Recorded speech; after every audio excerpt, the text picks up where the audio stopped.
Assalamualaikum warahmatullahi wabarakatuh. Hamdan wa syukran lillah, salatan wa salaman ala rasulillah wa ala alihi wa sahbihi wa mawalah. La hawla wa la quwwata illa billah, amma ba'd. Jamaah zuhur yang dirahmati oleh Allah Subhanahu wa taala, sambil menunggu saudara kita yang sedang bersuci atau dalam perjalanan, kita saling tawasau bil haq wa tawasau bis sabr. Pada kesempatan kali ini kita ingin sampaikan tentang memenuhi undangan walimah. Setiap kita pasti sudah menghadiri undangan walimah atau pesta pernikahan dari sanak famili, handai taulan, kerabat kita, teman-teman kita. Namun berbagai macam cara orang-orang menyikapi dan menanggapi ketika dia menerima undangan pesta pernikahan.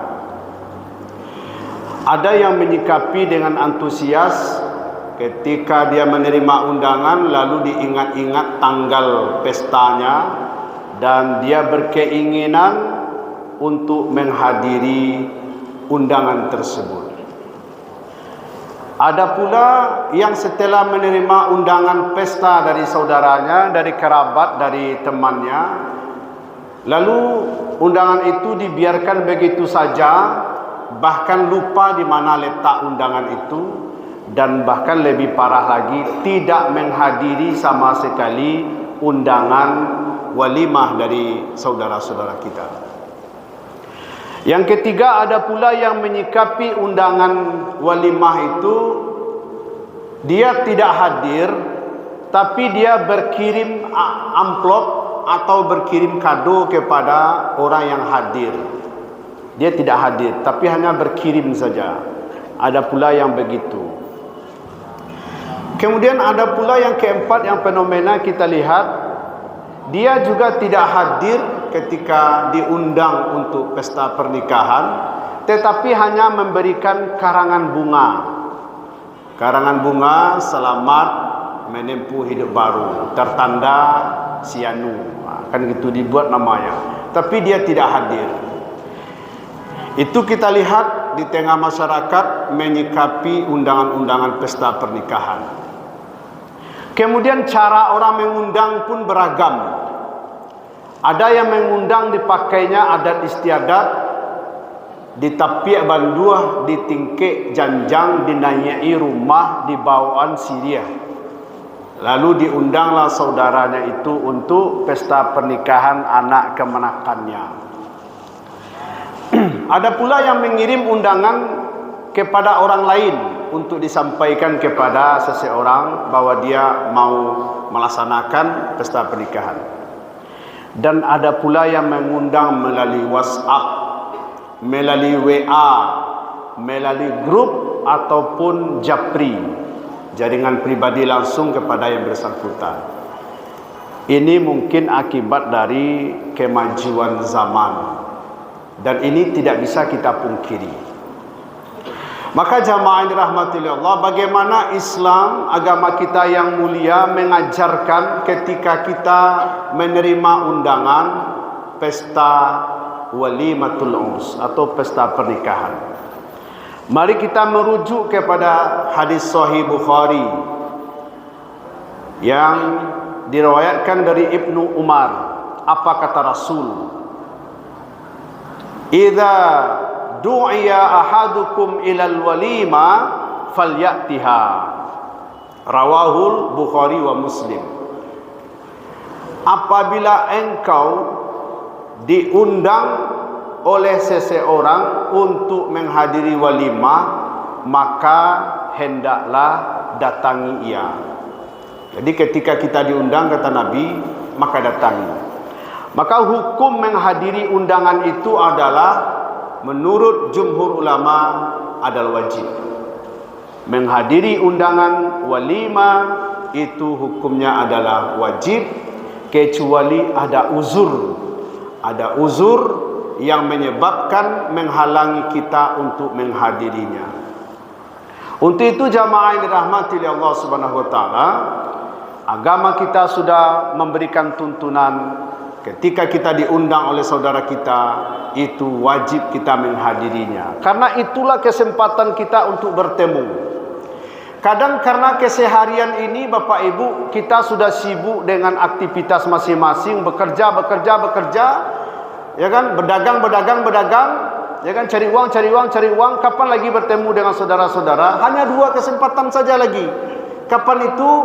Pertama ketika undangan pernikahan, kedua ketika ada kematian.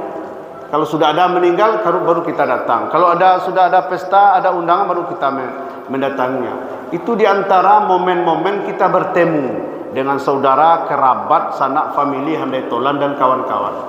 Maka jangan lewatkan kesempatan itu. Jadi hukum menghadiri undangan itu adalah wajib. Seandainya apabila kita tidak menghadirinya, bagaimana? Apa kata Rasul dalam Sahih Bukhari? Faman lam ya'ti da'wata faqad asallaha wa rasulah.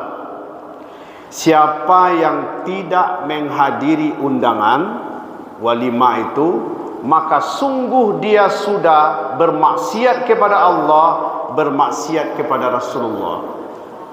Artinya dia sudah mengingkari Allah, dia sudah mengingkari Rasul. Bagi siapa? Bagi yang tidak menghadiri undangan tanpa uzur. Tidak ada yang menghalanginya, dia tidak sakit, tidak ada uzur secara syar'i, diremeh-remehkan saja undangan pesta itu, ya, maka berarti dia sudah bermaksiat kepada Allah dan Rasulnya. Begini tuntunan agama kita. Siapapun yang mengundang, apakah si kaya atau si miskin, orang biasa atau pejabat, kita hadiri undangan itu. Karena hukumnya adalah wajib. Kemudian bagi orang-orang yang mengundang, jangan pilih-pilih. Nyo dolo pak, nyo pilih-pilih undangan ko si A, si B, si C, si anu ndak diagian. Yang si atui ndak diundang. Kalau diundang si atui, nanti amplopnya sedikit atau tidak bawa amplop sama sekali. Ada pula yang mengundang begitu, dipilih-pilih. Sebenarnya tidak boleh pilih-pilih. Apa pula kata Rasulullah? Bi'sat ta'am. Seburuk-buruk makanan adalah ta'amul walimah, makanan pada saat pesta pernikahan, yud'a ilaihil aghniya wa yutsrakul masakin, yang hanya mengundang orang-orang kaya dan meninggalkan orang-orang miskin. Itu adalah seburuk-buruk makanan. Maka jamaah yang dirahmati oleh Allah Subhanahu wa taala, kita dalam mengundang tidak boleh pilih-pilih. Dalam menghadiri undangan pesta pernikahan, itu hukumnya adalah wajib. Sesibuk apapun kita, kalau kita perturutkan Bapak Ibu mencari uang ini, ada hari Senin, Selasa, Rabu, Kamis, Jumat, Sabtu, Minggu. Seandainya ada hari yang ke-8, ada hari yang ke-9, kita pasti akan menggunakannya untuk mencari uang. Tidak akan kita pakai untuk yang lain. Maka waktu ini ada untuk waktu cari uang, ada waktu untuk bersilaturahim, ada waktu untuk beribadah kepada Allah Subhanahu wa taala. Semoga kita semua selalu menghadiri undangan ketika diundang oleh saudara kita, dan jangan sekali-kali meremehkan dari undangan walimatul urs. Semoga bermanfaat. Assalamualaikum warahmatullahi wabarakatuh.